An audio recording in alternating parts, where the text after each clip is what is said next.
Brian, you've done several stories on red light cameras. Another just aired last night. And I have noticed when you do that, it's a real hot button. We get a lot of responses.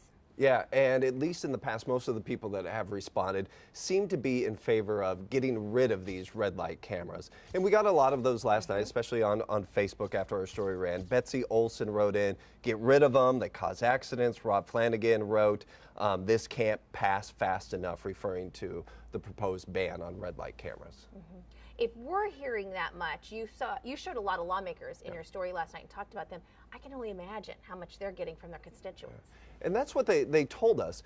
In fact, they said that when they polled some of their constituents, they found that red light cameras were one of the top issues, which is why many of them who in the past may have been on the fence with a ban are now supporting it because they want to go home to their district with what they consider a win. That's interesting that it's one of their top responses. Yeah, and many of them were surprised by that.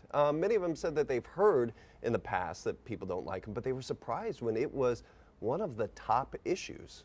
You know, it's funny, I didn't tell you this when you came in this morning, but my 16-year-old who just got his license, we talk about it all the time, watched the story, and he said, Mom, wow, they can't get rid of those. I think they really prevent accidents. Yeah. Interesting perspective from a young driver. Right, which is a lot of times what we don't hear. But but I think that goes to a point that one of the things that was kind of striking after last night was a lot of people did write in supporting these. It. Yeah, and we don't always hear that after some of these red light camera stories. So along with your son, there was Lilia Hernandez wrote me an email, and she wrote, my life was dramatically changed by a red light runner. I've lived in constant pain for over 20 years. Thankfully, I'm alive.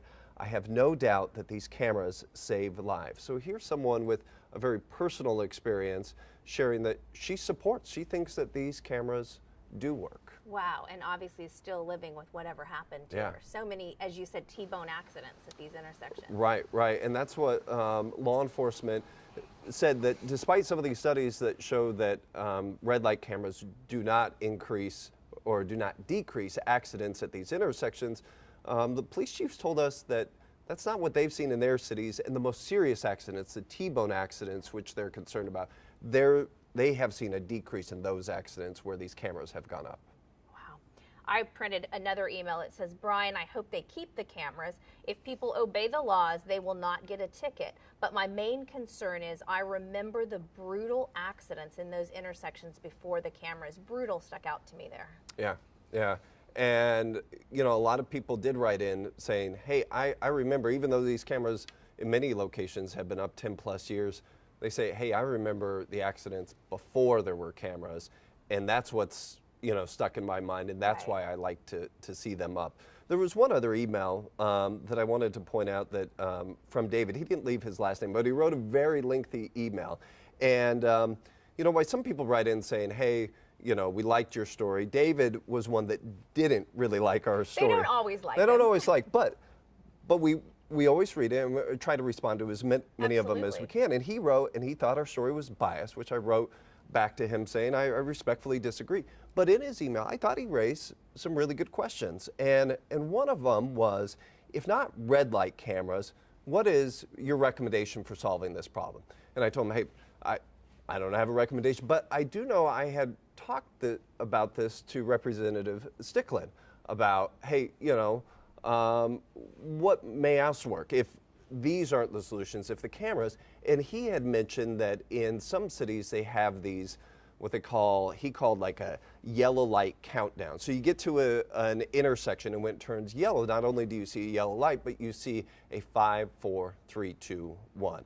And he says that in those cities they have found that those have been successful with reducing red light runners. Now, I'm not sure if those worked. I looked up some studies. They seem to be new, but it's another idea. It may be another alternative to red light cameras. But I think really the bottom line, what I found out kind of from the viewers after this story is what lawmakers may think is kind of a slam dunk in terms of support for banning a red light camera. There's a lot of people out there that like these cameras and want them to stay up.